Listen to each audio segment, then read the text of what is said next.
Now, we had a lot of fun doing a draft. So you gave me a topic like, all right, who's Kyle Tucker better than? So why don't we just actually spin on this and do a draft? It's not going to be as head to head as our last draft. And for anyone who didn't catch that, we drafted the top shortstops in baseball under 25.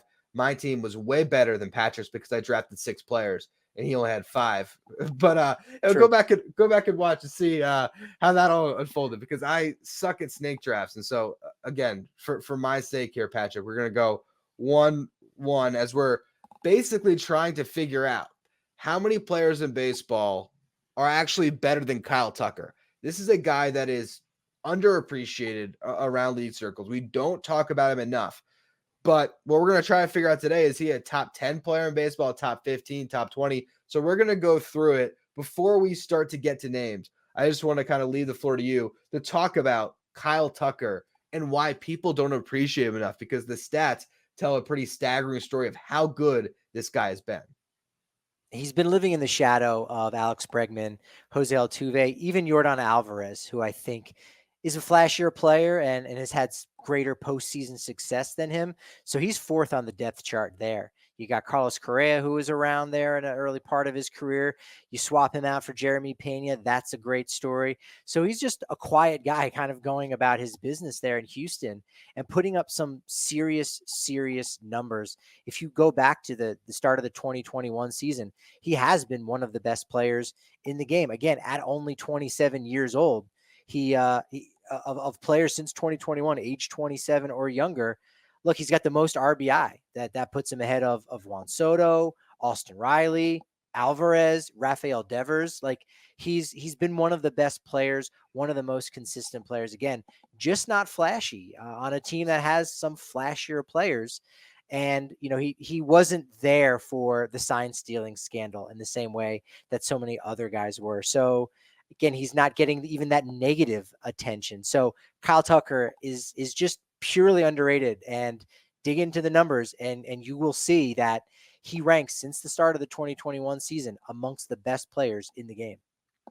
It's funny you mentioned the science thing, because I actually remember when I first was sort of made aware of Kyle Tucker, and it was 2019 at the deadline, and we knew the Astros would be shopping for some pitching. And at the time, as a guy that was hosting a daily podcast in the Mets, my first year doing it, I was sort of looking at trade fits, and I said, man, if the Mets can nab Kyle Tucker for any of, at the time, it was this weird situation with Marcus Stroman where Bernie Van Wagenen traded for him, and he was like, we control the market. We can either trade a guy with 2 years of control, 3 years of control, 1 year of control. We got it all, whether it's Zach Wheeler, Noah Syndergaard, or Marcus Stroman. He didn't trade any of them. But I was looking at Kyle Tucker like, man, get that guy. Obviously, the Astros knew what they had. It did not even put on the table for anybody, I'm sure. And yeah, he has just evolved into this guy that doesn't get talked about enough. And I hate to just keep on leading into my Mets side of things, my Mets brain here, but he reminds me a lot of a guy that I'm about to write about, which is Brandon Nimmo, where I said on my podcast this year, I said Brandon Nimmo is the best hitter on the Mets, and we don't talk about it enough. And you look at his stats this year, and yes, the batting average isn't going to pop out, but Brandon Nimmo is impacting the baseball in a way that very few hitters are. Actually, funny enough, if you look at the top 5 in expected WOBA, which is expected weighted on base average, Kyle Tucker and Brandon Nimmo are in the top 5 this year. And the company that they're keeping, Shohei Ohtani, Marcell Ozuna, and Juan Soto, guys who the stats really tell the story. So those are some hitters in Tucker and Nimmo that really just don't get the shine that they deserve for being consistently excellent. That's the thing. Both those guys, year in, year out, they're going to have a WRC plus over 130 and just be really solid hitters. So let me explain how this draft works here. We're drafting a guy for tomorrow. A guy I want in my starting lineup to win tomorrow. This is not projecting out the future. This is right now, best players in baseball. I'm going to make it a little bit easier for the audience and us on this. We're going to take Mookie Betts, Ronald Acuna Jr., Freddie Freeman, and Shohei Ohtani off the table. They're all better than Kyle Tucker. Are we comfortable with that? Oh, absolutely. Yeah. I don't think anyone would debate that. I mean, first off, I don't even know if we made a strong enough case for people to say, wait, still, who is Kyle Tucker? I think a ton of baseball fans, if you're listening to this, you do know who Kyle Tucker is. You just might not realize that Again, since his first full season, first 162 game season with the Astros in 2021, dude is 12th in home runs in all of baseball. He's 4th in RBI, and he's got 75 stolen bases. So nobody with more home runs than him on that list has more stolen bases than him. So he's doing everything right. But yeah, Shohei, Freddie, Betts, the LA trio, and then Ronald Acuna Jr. Yes, we know that those 4 guys are you're picking them over Kyle Tucker for sure. Absolutely. And I'll also say, like, right now, I guess if you really were to boil it down and say, who would I rather have in my lineup, Marcelo Ozuna or Kyle Tucker, because of how good Ozuna has been offensively? Someone can make a case there, but we're looking at the complete package. And Ozuna's a DH. Kyle Tucker gives you a great glove in the outfield as well. We want someone that's helping us out across the board. Ohtani, yes, is a DH, but Ohtani is Ohtani. That's different.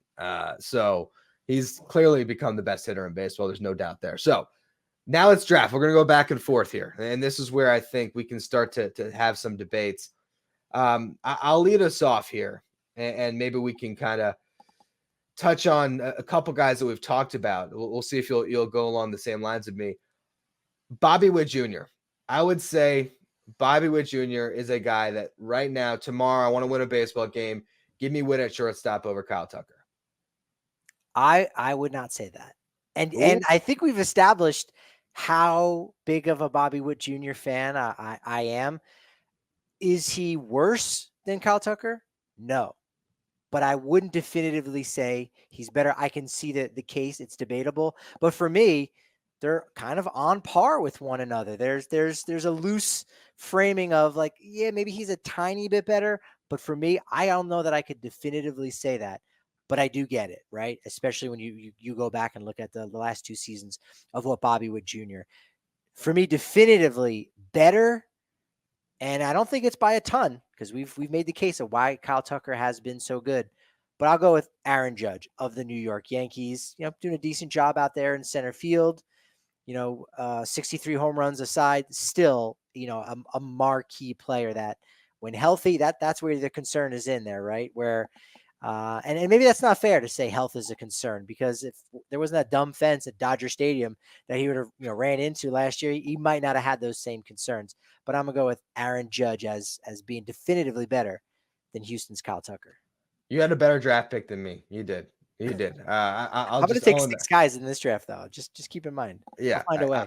I'll just own that. And I'm literally right now what I'm doing on our notes. I'm kind of clearing out the clear cut candidates because I want to circle back to some of these.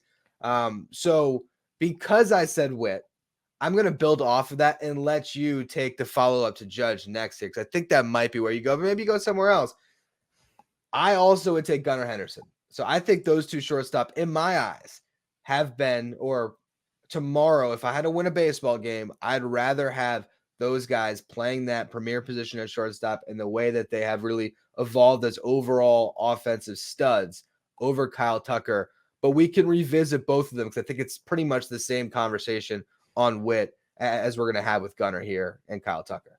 Well, I think that's fair. I what you're saying with Henderson because when we did our shortstop draft, the 3rd pick was Ellie De La Cruz, and we said that was like the top 3. Those were the guys that were in the elite fields of 25 or younger. Yet look a little bit deeper, and you say, well, Ellie De La Cruz doesn't have that same track record that Bobby Yeah. Witt Jr. and Gunnar Henderson. And that's the thing about young superstar players is wow, they're great, they're fantastic. Where do they rank? You got to give a little credit for the guys who've been doing it for a lot longer, who have been kind of doing it more than just one season. Witt Jr. and Henderson absolutely have been doing it for 2 years now. So you say, oh, okay, you can rely on that. They're past their sophomore slump. You can rely on that same production, that same defense at a premier position. So I feel like that makes sense. Whereas Ellie De La Cruz, I don't think he's earned that respect just yet. Going back to the Yankee I would have to say Juan Soto in that group of players that I would rather have. Now, Tucker's got the better glove, but still Juan Soto with what he's able to do also from the left-hand side, I would say he is also, I would rather have him more than Kyle Tucker right now. So I agree with you for sure on Soto. I was hoping that's where you went with it because I think we talked about this briefly on the last show where I said I was kind of kicking around my head. Who would I rather have, Kyle Tucker or Juan Soto? But then I looked at the numbers and they pretty much have had a similar length of time in the big leagues. And Juan Soto's got like a career WAR over 30. Tucker is more in like the 20 range. So Juan Soto is just so ridiculously special as a hitter that I agree we can put him ahead. And I think that if we're kind of building out in our head, okay, where does he fit? I would say that gives us 6, right? So it's the first 4 I mentioned, and then Judge and Soto that are pretty definitively, I'd say, we take them over Kyle Tucker. And then if you got Witt and Gunnar, that would push him closer to the end of the top 10. But I think there is definitely debate there because I'm not mad at you at all for saying you'd rather have Kyle Tucker over those 2 guys because the track record is a little bit longer. So with my next pick, I'm going to go track record. Francisco Lindor. Francisco Lindor, to me, consistently is a 6-win player in baseball. Now, if I said for a singular game, as I kind of threw it out there, but even if we're just looking at more as a season type thing here, who's going to finish this year with a better WAR total? In my eyes, and look, there is definitely Mets bias. I'll own it. I still think Francisco Lindor, because of how great he is defensively, will ultimately be the more valuable player by the end of this season. Yeah, going back to the start of the 2021 season, Tucker 18.7 wins above replacement according to Baseball Reference. Francisco Lindor 15.3. But I think in Fangraphs it's reversed, right? Fangraphs actually likes Lindor a little bit better than Kyle Tucker. I'll check on that real quick because I was looking for mine at just basically last year and this year. And Kyle Tucker, to his credit, last year, this year, I think is better because I'm assuming it's mostly, I think they're close. I think it was primarily due to what we've seen so far this year. So you're looking at 2021 to 2024. Correct. Yes. Okay. So yeah, you got Lindor. Actually, no. It's pretty much a dead heat. Kyle Tucker 17.1, Lindor is 17. So Tucker slight edge, but again, I'd imagine that's primarily because this season Lindor hasn't quite done. You got Tucker already sitting at a 2.3 F4. Lindor, I don't even know. I think he's at like 1. So he's grabbed a win and a half basically this year on Lindor. I'm fine to throw that in the debatable category too. I really am. All right, how about this? Francisco Lindor, the previous 2 seasons, finished 9th place in NL MVP voting, right, and won a Silver Slugger last year. So that's going in his trophy case. So 2 9th place finishes over the last 3 seasons. Last 2 years for Tucker. Last year he was 5th in MVP. So again, BBWAA, the voters are aware of how good he is. 2022, only 15th. Did get some votes in 2021 as 20th place in AL MVP.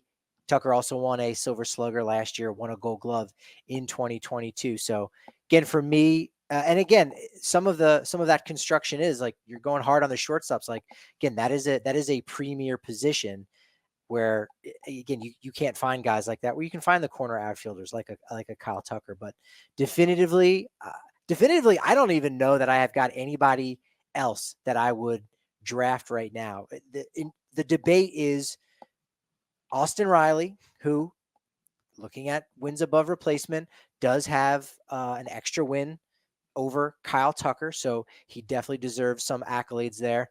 Marcus Semien actually has a lot more, close to 4. He's been such an underrated player, was 3rd in American League MVP voting last year.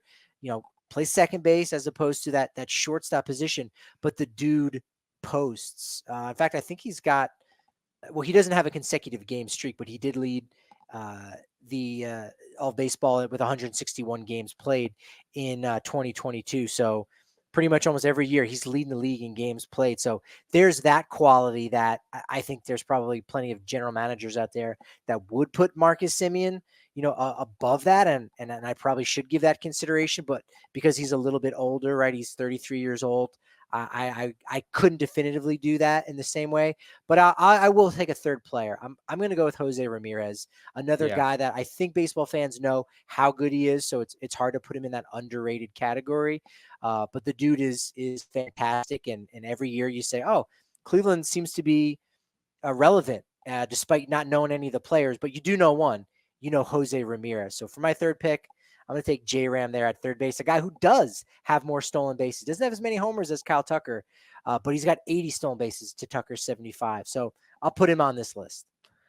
I think Jose Ramirez is one where the track record being a little bit longer, and like you said, the stolen base element, I think we might be able to lock that one in, but it shows you how damn good Kyle Tucker is, because you could argue the other side of it. You could say, well, J-Ram, the last 2 years probably hasn't been as good as Kyle Tucker. I think Austin Riley was a good shout out as well. I want to throw somebody in right now for my next pick and just see where we are with it, because he's hard to judge because of injuries. Is Kyle Tucker better than Bryce Harper? Oh, that's a great one. That's a great one. And look, this is why sometimes just pushing a button isn't going to turn everything up, because Bryce Harper missed a ton of time. Is he? No. Look, wait, what was the question? Is Harper better than Tucker? Tucker better than Harper? I can't say one is definitively better than another. They're kind of in a similar class, but I think you could make the case that Tucker is better than Bryce Harper. I think you Isn't could. that isn't that crazy? And I think, now you look at it as the complete player, and I think if we said who's the better hitter, if you wanted a hitter in your lineup, particularly for the playoffs, I mean, if you said right now one hitter for your playoff lineup, Bryce Harper might be the best in baseball. But he's playing first base now. He's not, playing the outfield anymore. He's not in right. I think that does change things a little bit, and then that's where it gets really tough, because there's at this point I'm almost just trying to throw names to try to find anyone that's much better than Kyle Tucker, and I feel like we have sort of found, like, you could say Kyle Tucker is the seventh best player in baseball, and make that argument. You could make that argument. You could say, oh, well, Gunnar and Witt are better. You can say Lindor is better because longer track record, or Jose Ramirez is better. But when you look at the last 2 or 3 years, Kyle Tucker is, in my eyes, kind of squarely top 10. Yeah, if you're thrown in that the positional part of it, like you said, a lot of those shortstops, you got to give them somewhat of an edge. I think same is true for Corey Seager. If you throw in the postseason conversation, two-time two-time World Series MVP winner, doing it in both leagues, which is a rarity. I think Adley Rutschman, gets in that conversation as well for what he's able to do at catcher. Maybe Julio Rodriguez, but premier position at center field, right? So like there are guys I think on Tucker's level, and it's all about that perspective, right? But the conversation is who's better? Not a lot of guys. Not a lot of guys. Not at all. And J-Rod's a great mention too, because I think anybody, if they were said, all right, who would I take for the next 10 years? You're taking Julio Rodriguez. He's sort of that default answer because he's supposed to be next up. But last year we saw a little bit of a mixed bag from J-Rod. He ended up having the numbers by season's end. This year he's struggling again. And if you were to tell me the next 3 years, who would I take right now? I don't think there's any doubt in my mind it's Kyle Tucker, because I know what I'm going to get. I'm going to get an elite offensive player who's going to be there every day. And yes, J-Rod might give you a little more in center field than Tucker's going to and right, but to me, Kyle Tucker is just clearly the better hitter right now. Yes, J-Rod has the ability to certainly be better than Kyle Tucker in the future. But right now, I don't even think there's a debate in my eyes. Like today, Kyle Tucker is better than Julio Rodriguez. He's 27 years old. Like Yeah, he yeah. It seems like he's been around for a while, right? Because like he was on the 18 and 19 team, but just as that young guy, like, oh, keep your eye on this guy. He's going to be the next dude to come up, and he probably would be on the lips of more people had the 2020 season been longer, right? He plays 58 games, leads the league in with 6 triples, 9 homers in those games. So is great for that short amount of time, and it probably would have been on par with what he's been since then, but that gets abbreviated. So he's just been overshadowed, I think, a ton. 1 homer short last year, reaching 30. Otherwise, that would have been 3 straight years of 30 homers. 8 RBI short of reaching 100 RBI in 2021. Otherwise, that would have been 3 consecutive years of 100 RBI. So I think there's a lot of teams out there that are obviously very aware of him, and a lot of fan bases are gonna start to become more aware of them when they realize, hey, this guy's going to be a free agent at the end of next year. Maybe my team can pick this guy up, right? I mean, I don't know that they're going to be looking to trade him if the Astros continue to struggle because of that, a possible ability to extend him going forward. Maybe the shorter term guys are more likely to get dealt, but nevertheless, I think a lot of people this season are going to really wake up to how good Kyle Tucker is, how valuable he is, and exactly how much money he might make in free agency next offseason. Two off seasons, really. Yeah, I am fascinated by that part of this. How much money does he make? And I'm looking right now to see if I can find his agent. I'm just curious. Is Yeah, he he's another not Boris? Scott Boras. He's I not a didn't think he Boras was guy. Boris. I wasn't sure if he was CAA or who he was. But yeah, you look at Kyle Tucker and you think about a guy that'll hit free agency at what? That'd be after his age 28 season. So before that number of 30. So he's going to be a 20-year-old free agent, 29 years old, but he has that too in front of it where he can get a 7-8 year deal, and he's going to have the case to make 30 million plus. Why not? He is that good of a player. To kind of complete this thought exercise, I'm looking through. So what me and Patrick were looking at here is, I had the F4 leaders, and I think I had the top 20, and I'm sort of eliminating guys off. So Ketel Marte has been great. No, I'm not putting Marte over Kyle Tucker. William Contreras, great these were the last 2 years that I was looking at, 2023, 2024. He has been better by F4. I'm sorry, I'm not taking Contreras over Kyle Tucker. So that gives us, and let's see, Corey Seager. I think too many injuries. And if he had started this year, great. Okay. But he's struggling right now. I wouldn't take him over Kyle Tucker either. Yeah, for sure. I think age is a concern in this debate, and again, it's if you're talking about 10 years, that's a different conversation than just the next 2 years. Are you talking about getting a guy at the trade deadline? Well, then you go. Well, I don't know that there would be anybody that any team would want more than a shortstop with a postseason pedigree as a Corey Seager, right? Looking at it from that perspective, but bottom line is, no matter which perspective you're looking from, no matter how you want to shift things around and look at it. I mean, Kyle Tucker is one of the best players in baseball that no one is giving enough credit to. Not at all. Not at all. Um, Also on this list, Isaac Paredes, I just want to say his name because it's like, how is he in the top 20 in F4? But he is. Fernando Tatis Jr. We're not putting him over Kyle Tucker. Corbin Carroll. There's some struggles there, not enough track record. His teammate. Because here's the thing about Kyle Tucker. He gets overshadowed, I believe, by Jose Altuve or Yordan Alvarez. But let's actually just start there. Even Alex Bregman. Is Kyle Tucker the best player on the Astros that no one's talking about? Because I don't know. I think he might be, but I'm sure there's people that would say Altuve is better. And because of the injuries, not quite up there when it comes to F4. But is Altuve better than Kyle Tucker? I think that's actually probably the better one because I don't know if we could say the DH only Yordan is. No, I wouldn't say Altuve is better. Again, what he's able to do now at this age, and maybe even rectify his career a little bit here and say, all right, maybe we can put the sign stealing speculations, but behind everything.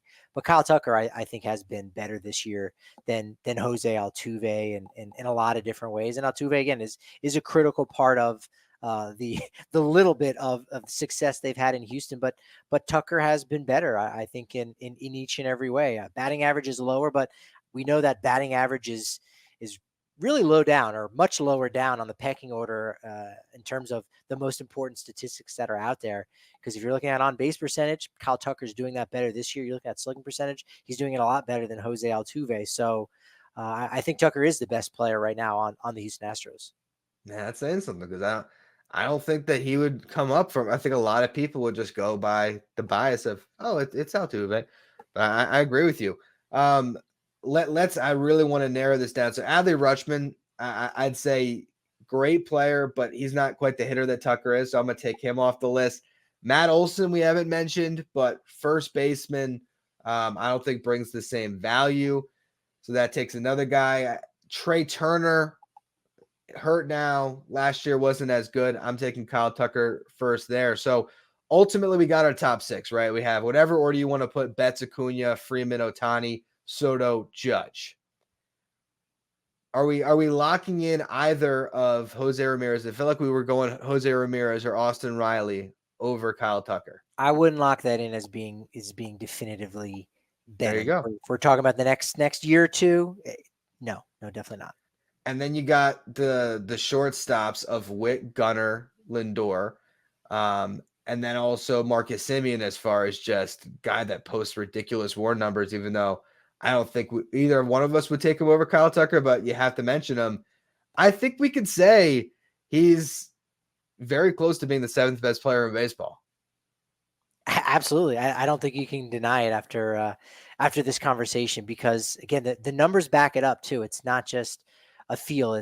You can look and you can see when you compare against these guys, and so many of the other players, they've got knocks against them, whether it's being banged up a little bit or just being older, right? You could say the same about some of the shortstops with having that high profile position, but still, Kyle Tucker, Gold Glove, Silver Slugger, fifth place in MVP last year. The last 3 years getting votes. All-Star the last 2 years, going to be this year leading the league in home runs. He's the guy. He's top 7. He's top 7, and you know what? If anyone wants to debate any of those players we talked about, yeah, you can do it. But I struggle to find anyone who can make the argument for a 7th, an 8th, a 9th, and a 10th, and give me 4 players out of that list that are better than Kyle Tucker. So we'll just say this: squarely a top 10 player in baseball that nobody is talking about nearly enough. It was fun to kind of go through that exercise, but to me, I think it's becoming pretty clear. And if he's a top 10 player in baseball and he's not that far removed from Juan Soto, like we mentioned here, man, watch out for him in free agency coming up here, because once he gets there, people are going to start to really dive in. A lot of fan bases, like you said, that are looking for the next star for their team. And he's going to finally get the recognition, I think, that he absolutely deserves as one of the clear best players in baseball, which we're always talking about over at Who's Better, right? Oh, for sure, for sure. He's the antithesis of Flash, because the dude doesn't even wear batting gloves. So even if you I just have love that. I a love little that. Yeah. splash of color, like just on the gloves, nope, he's going barehanded. So I mean, again, antithesis of flashy. That's Kyle Tucker, man. Usually the guys who go no gloves, it's like reserved to the slap hitter. The guy that's just, the utility infielder that's coming in there and he's picking up a bat and he's just trying to sneak one through the hole. You don't see a lot of barehanded 30 home run hitters, but Kyle Tucker can do that for you. So it was a lot of fun going through where Kyle Tucker is. If you want to check out any of our content here with Who's Better Baseball, head over to our YouTube channel. We break up all of our individual topics into smaller bite-sized videos that you can watch. So if you came onto the stream late, you missed us talking about the comeback players, check that out. Our podcast feed, you can find the full episodes.